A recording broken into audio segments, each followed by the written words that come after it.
Всем добрый день, я Наташа Комиссарова. Добро пожаловать на мой канал. Не удивляйтесь, я здесь буду с вами. Сегодня я покажу вам вещи вязаные для моего сына, которые я связала за последний год или полтора.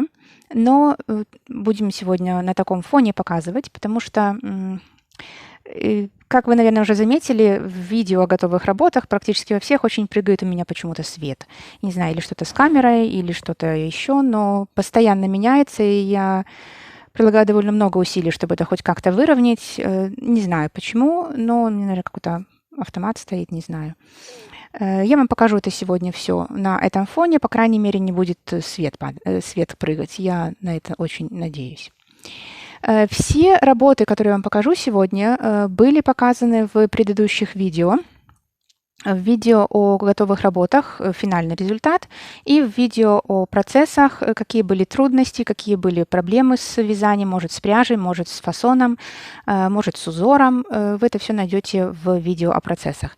Также, если вы вдохновитесь такими изделиями, конечно, не этим, а вообще, вы сможете найти в видео о готовых работах то, как я это вязала, в смысле количество петель, сколько набирала, и вот эту вот информацию, по которой, в принципе, можно связать это изделие. Сейчас же я хотела бы сконцентрироваться на том, как носится эта пряжа, как носится этот фасон, и как удачен и неудачен ли этот узор. Некоторые узоры растягиваются, некоторые стягиваются, и стоит ли вязать, например, таким образом или нет. Итак, давайте приступим. Первое изделие, которое вы, наверное, уже узнали, это безрукавочка. Безрукавка, я буду вам все показывать по мере взросления Яна, по мере вязания всего. Нам, конечно, она уже маленькая. Я ее вязала для Яна в садик. Очень пригодилась, очень было хорошее, удачное изделие. Мы его также носили дома. Я ее вязала из Drops Paris. Я ее делила на 3. То есть Drops Paris, ниточка очень толстая, я ее поделила на 3, из этого связала. Мне очень нравится, как вот выглядит вот здесь вот этот ободок. Мне нравится, как вот здесь вот это все очень хорошо получилось, контрастно так выглядит. Единственное, что проблема, которая у меня была здесь, я неправильно рассчитала вот эти вот шлейки. То есть что-то у меня здесь больше, что-то меньше, наверное, там было больше, а здесь меньше. Как-то я неправильно сделала убавки. Но это не мешало носить все прекрасно использовалась и очень, я бы сказала, удачная вещь. Вдохновившись вот этим изделием, я связала вторую безрукавку. Вот такую. Как вы видите, она намного больше. Я подумала, что раз Ян вырос с той безрукавки, то я свяжу ему безрукавку побольше. Ту безрукавку я вязала на спицах, по-моему, 2,5 мм, эту тоже. Но на ту безрукавку у меня ушло 2 мотка, на эту 3. То есть я ее сделала длиннее. Вот здесь вот эти вот, как они называются? Ну, не рукава. В общем, вот эти штуки длиннее. Не помню, длиннее ли я делала тело. Ширин точно. В общем, ушло мне на это 3 мотка. И в конце концов носила ее я. Что я могу сказать после опыта ношения этого изделия? Это то, что пряжа очень теплая. Несмотря на то, что я ее поделила на 3, что оно довольно тоненькое полотно, оно хорошо драпируется, оно чуть-чуть растягивается по мере носки, но она очень теплая. Наверное, за счет того, что это хлопок такой классический, по-моему, в Париже это 8/8 или что-то в этом роде. То есть он без обработки, он такой ворсистый. Из-за этого он, конечно, закатывается, но именно из-за этого он тоже очень теплый. То есть очень так... Я ее носила всю зиму, носила ее и... В основном носила, конечно, дома, и мне было довольно тепло, то есть тепло.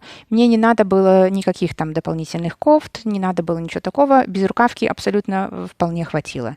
Так что как я довольна той безрукавкой, так я прекрасно использовала эту безрукавку, несмотря на то, что она оказалась для меня. Очень советую в таком смысле. Она, очень практичная эта пряжа получается. Конечно, если ее поделить. Если она в полном варианте, то, думаю, будет еще теплее. Следующее изделие – это вот такой свитерок. Свитерок связан тоже из хлопка. Тоже Ян уже из него вырос. Это хлопок Hobbii Rainbow Cotton Deluxe, по-моему. Я тоже вязала это на 2,5, насколько помню. Очень красиво ложится эта пряжа. Насчет теплоты не могу сказать, но подозреваю, что тоже теплая она, потому что, несмотря на то, что она чуть-чуть глаже, чем обыкновенный хлопок, но все равно она, смотрю, закатывается, и такая она чуть-чуть ворс дает все-таки. Что могу сказать об этом изделии? Я им очень довольна. Очень удачный рисунок, очень такой хороший, выглядит хорошо и носится хорошо. Это резинка 9... Ой. Резинка 9 на 1, по-моему. 9 лицевых и 1 изнаночная. Единственное, какие у меня претензии к этому изделию, я его вязала регланным погоном снизу. У меня, кстати, есть видео, как я вязала это изделие.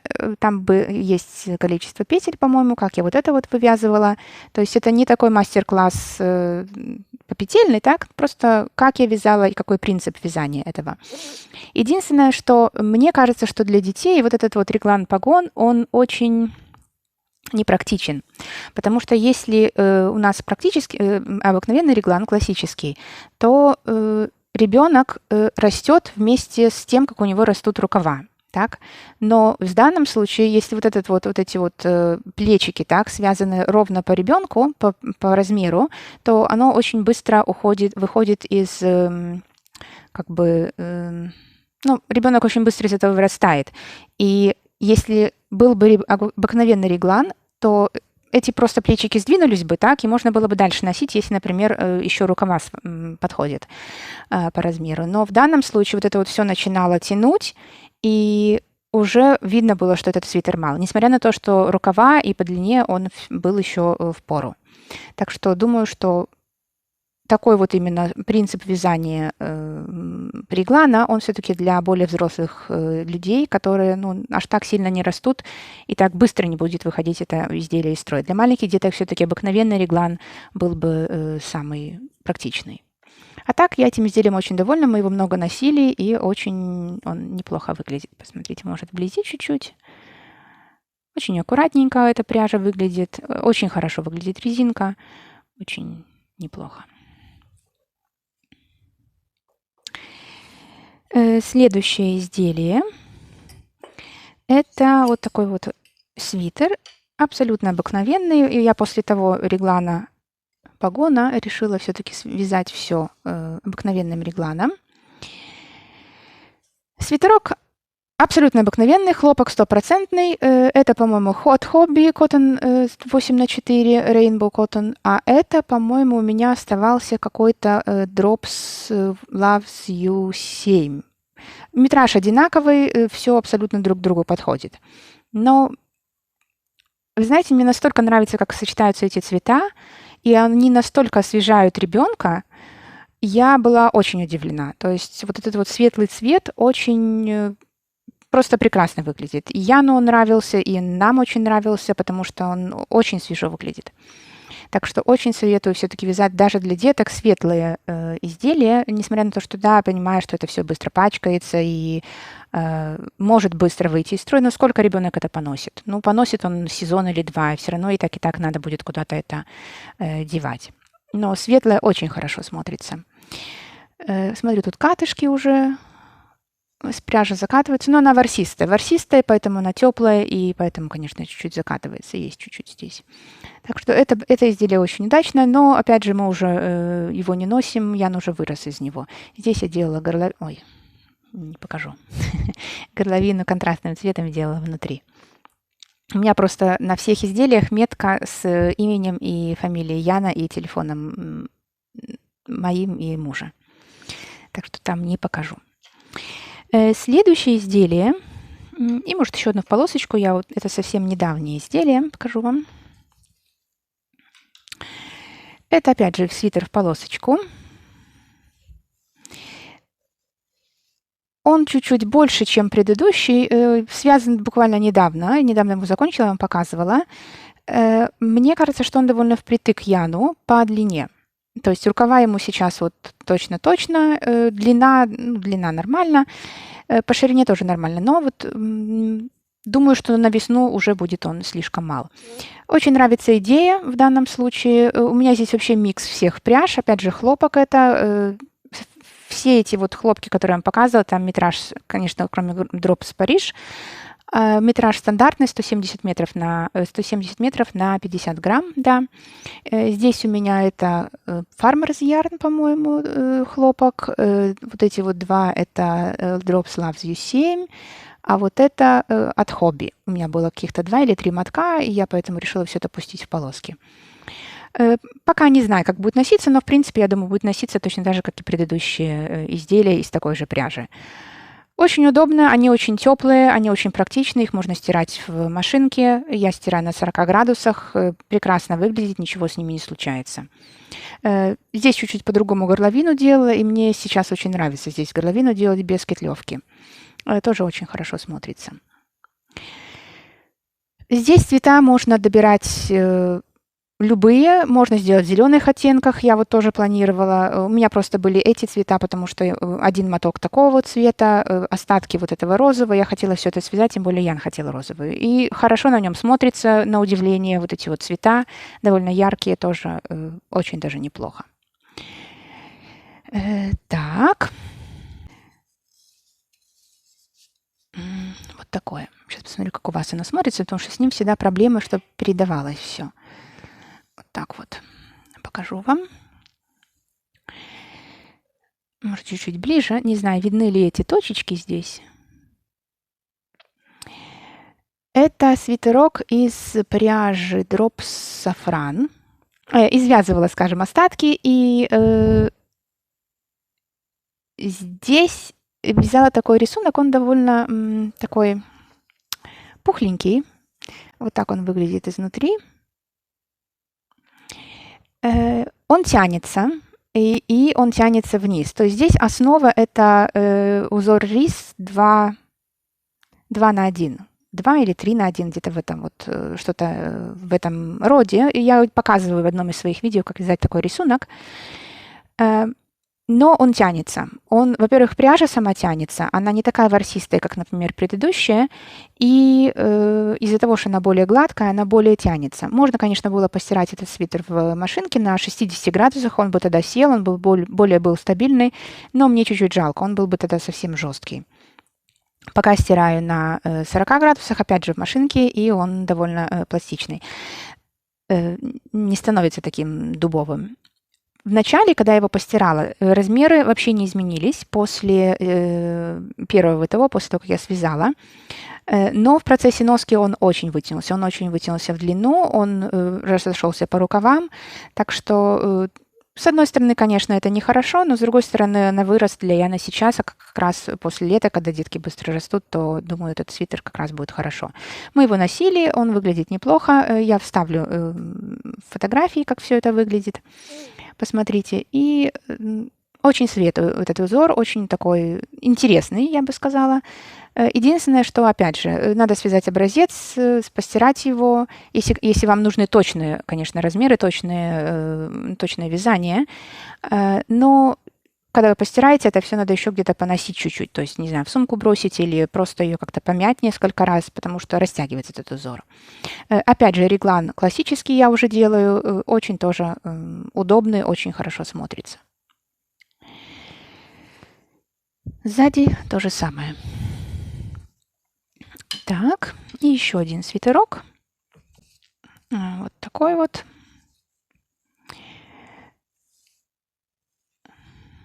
Мне этот свитерок очень нравится. Очень яркий цвет. Единственное, что я его переделывала, и здесь, наверное, вот от подмышек я его переделывала вверх. Видно, что чуть-чуть более такая кривоватая пряжа здесь, чем вот здесь. Вот, потому что мне не хватало пряжи, я делала здесь полоски, но потом все-таки переделала это. Ну, по-другому здесь меньше петель просто сделала. Что насчет этого свитера? Пряжа от хобби. Тоже хлопок 170 на 50, классический хлопок, такой тоже ворсистый, изделие довольно теплое, поэтому получается. Вязала на спицах 2,5, но даже несмотря на это, изделие очень вытянулось вширь, потому что здесь идет узор на основе платочной вязки и на основе резинки 1 на 1. И вот эта вот резинка, конечно же, на хлопке не держится, но и платочная вязка тоже обычно вширь расходится. И поэтому, видите, как оно неплохо так вот как бы переливается, так, этот узор. Поэтому очень все это растянулось вширь. Вот здесь он получился для ребенка такой как бы оверсайз. И даже несмотря на это, он очень хорошо выглядит, он очень хорошо смотрится, потому что здесь я чуть-чуть подсобрала все это. Я сделала убавки быстрее здесь, чуть ли не в каждом ряду здесь сделала в начале, именно чтобы чуть-чуть сэкономить пряжи и чтобы мне хватило до конца.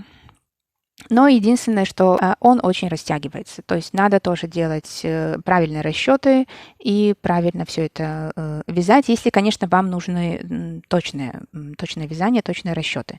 Потому что в данном случае, несмотря на то, что он такой оверсайз, он все равно хорошо смотрится, он хорошо носится.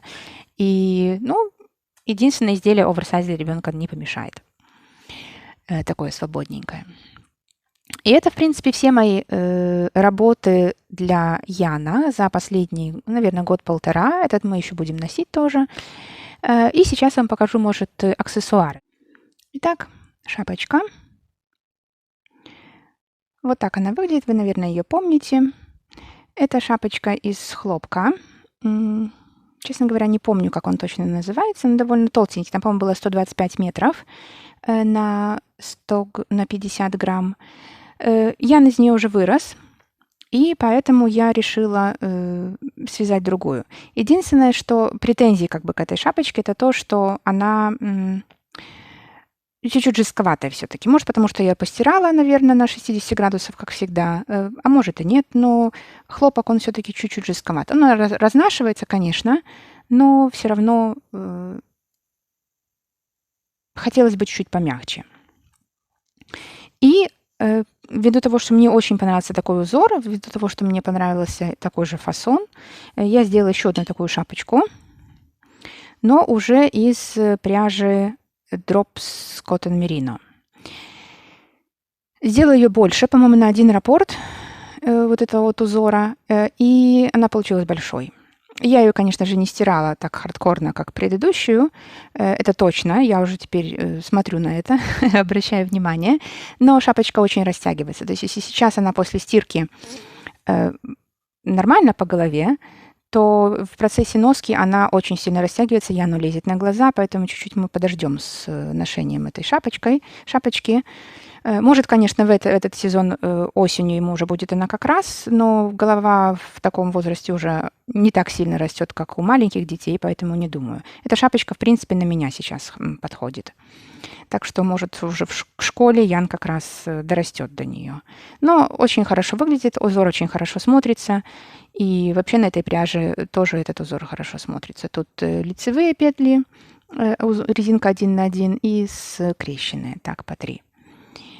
Она довольно практичная, довольно теплая из-за своего метража, и шерсти тут, и в принципе я бы советовала делать такого типа шапочки с отворотом из этой пряжи. Еще одна шапочка, которую я делала и которая была просто для меня мукой, это вот эта вот шапка из Drops Baby Merino. Она у меня жутко растянулась. И самая проблема в том, что я уже, наверное, 2 раза перевязывала макушку, и все равно ее слишком много. То есть она как-то каждый раз растягивается вверх, и я не могу толком ее сделать нормально. Это, во-первых. Во-вторых, не очень удачные цвета. Здесь у меня светло-желтый с таким вот такой петрольный, что ли. Петрольный цвет очень красивый, они все по отдельности очень красиво смотрятся, но не вместе. К сожалению, было неудачное сочетание цветов. Но посмотрим, может, будем, конечно, носить. Она сейчас, Яну как раз, она была большая, вытянулась, сейчас как раз. Но, опять же, что-то с пряжей это и в последнее время делается, потому что у меня есть еще старый запас вот этой вот пряжи Drops Baby Merino. Я из нее сделала шапочку вот такую. Все-таки она маленькая Яну. И она не так растянулась, как вот, например, там. Это еще из старых запасов, старых заказов. Она, конечно, растягивается так, но не так, как вот предыдущая. Очень удачная тоже шапочка, мне она нравится, очень хорошо смотрится узор. Вот так она смотрится. По-моему, вот на такой пряже резинка 1 на 1 или ну, максимум 2 на 2 лучше всего смотрится. Лицевая гладь мне не очень нравится на мериносе. Так что очень тоже удачно. Единственное, что я не знаю, когда ее носить. Наверное, когда совсем еще тепло. То есть, не знаю, градусов там каких-то 12, может, 11. Так просто надеть, чтобы ветер не сильно дул. И последняя часть аксессуаров. Это тоже из хлопка. Это хлопок Pima. Я, как говорила, постирала это в машинке. Она вытянулась очень и стала чуть-чуть жестче. Наверное, не стоит все-таки ее стирать. Но мне очень нравится, что вышло. Очень нравится, как смотрится эта пряжа в лицевой глади. И думаю, что у меня есть еще запас этой пряжи. Думаю, что еще буду делать. Может, даже на эту осень уже сделаю следующую часть. И вот такой вот формы снуд. Я его переделывала, и мне очень нравится эта форма. Здесь на плечах она нормально смотрится, нормально ложится и как бы не подскакивает сильно. То есть очень даже советую так вот делать на снудах для маленьких детей. Так, потому что хоть чуть-чуть вот здесь вот шея будет прикрыта. Тоже очень удачная вещь, довольно длинный он и хорошо драпируется, очень так неплохо смотрится. И это все мои работы, которые были сделаны за последний год-полтора. Это вот на этом я останавливаюсь в гардеробе Яновом и как бы начинаю вязать для следующей части. Спасибо большое за внимание. Опять же повторяю, что все, что вы видели, оно есть в видео, других видео о готовых работах или о процессах. Так что смотрите, вдохновляйтесь. Спасибо за внимание и до новых встреч!